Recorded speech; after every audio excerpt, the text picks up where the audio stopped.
La tua radio.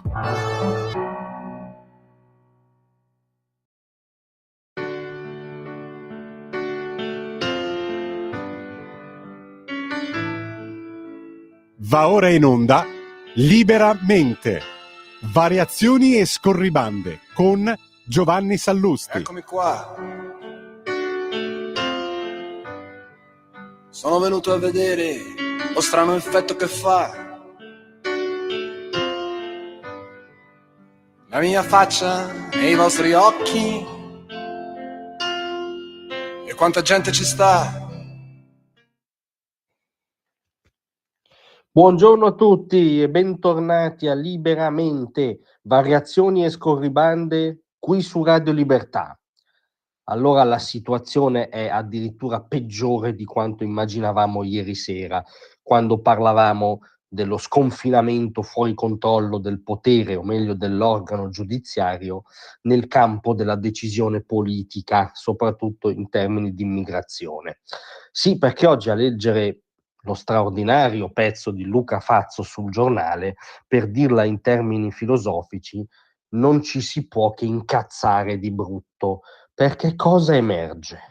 Emerge che la giudice del Tribunale di Roma, sezione immigrazione, che ha sospeso la praticabilità dell'accordo tra Italia e Albania e non convalidato quindi il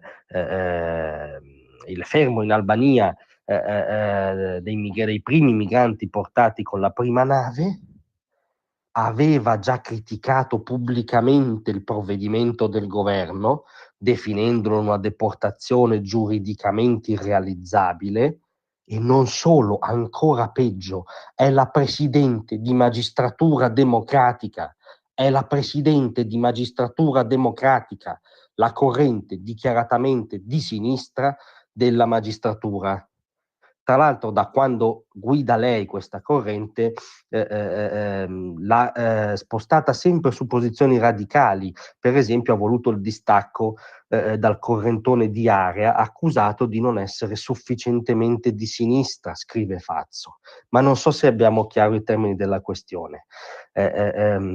Questo provvedimento di un governo sovrano votato dal popolo italiano in libere elezioni, è stato giudicato da una giudice che lo aveva già ferocemente criticato pubblicamente, quindi la cui serenità di giudizio era oggettivamente messa in discussione. È insostenibile dire che c'era serenità di giudizio. Non solo, questa giudice è la leader di un gruppo organizzato di magistrati che si dichiara espressamente avversari, se non nemici ideologici, del governo di centrodestra.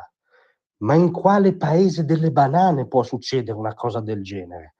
Ed è interessante andare a vedere proprio cosa disse questa giudice che si chiama Silvia Albano dell'accordo Italia-Albania. En passant ricordiamo, lo stesso giudicato un modello interessante dal premier laburista britannico, dalla premier socialdemocratica danese, addirittura dalla portavoce del governo francese in contrasto con quanto dice Macron. Ma come dire, tutto questo appartiene alla politica. In Italia la politica non conta nulla, perché evidentemente se i provvedimenti vengono smontati dalla presidente di magistratura democratica, la politica non conta nulla. Ebbene, la presidente Albano aveva già bollato il piano Italia-Albania come un accordo giuridicamente irrealizzabile, basato su una forte limitazione del diritto di difesa, messa in atto da un governo affetto da, virgolette, schizofrenia in materia di giustizia. Perché chissà, quando ha giudicato avrà dovuto pensarci molto, no? su quale decisione prendere. Ridiamo, ma ci sarebbe veramente da piangere per lo stato della nostra democrazia. Ancora parlò espressamente di deportazione e di violazione dei diritti umani, definendola un respingimento collettivo che è vietato dalle direttive europee. Quando il Tribunale di Catania nei giorni scorsi aveva liberato 3 immigrati clandestini che appunto erano trattenuti in base al nuovo dispositivo, la Albano aveva commentato così sulla rivista di Magistratura Democratica, Si tratta di principi elementari la cui applicazione, soprattutto nella materia del diritto dell'immigrazione, dà luogo a reazioni scomposte. Si lamentava anche, io veramente consiglio la lettura del, come al solito, informatissimo pezzo di Luca Fazzo sul Giornale di oggi, perché ci restituisce, calandolo nella cronaca che è sempre spiazzante coi suoi dettagli surreali, perché è surreale che la sentenza sia stata smontata da una giudice che l'aveva preventivamente criticata in nome di un'ideologia politica, e quindi insomma vi consiglio davvero il pezzo di Fazzo. Poi vi consiglio di andare a vedere i giornaloni, quelli diciamo che parlano lo stesso mainstream di sinistra della dottoressa Albano, perché lì la surrealtà diventa doppia. Cioè dopo, come dire, il quadro che vi ho esposto, vediamo che per esempio Repubblica titola Meloni contro i giudici. I Meloni contro i giudici, cioè non sono i giudici ideologizzati contro Meloni, contro il governo, contro il centrodestra, contro il ministro Salvini nella vicenda Open Arms, come abbiamo documentato ampiamente ieri. No, Repubblica capovolge completamente i termini della questione.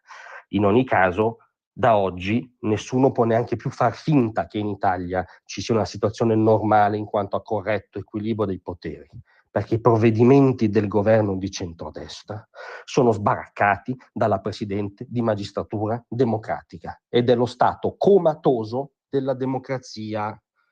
Grazie a tutti, a lunedì. Tra un manifesto e lo specchio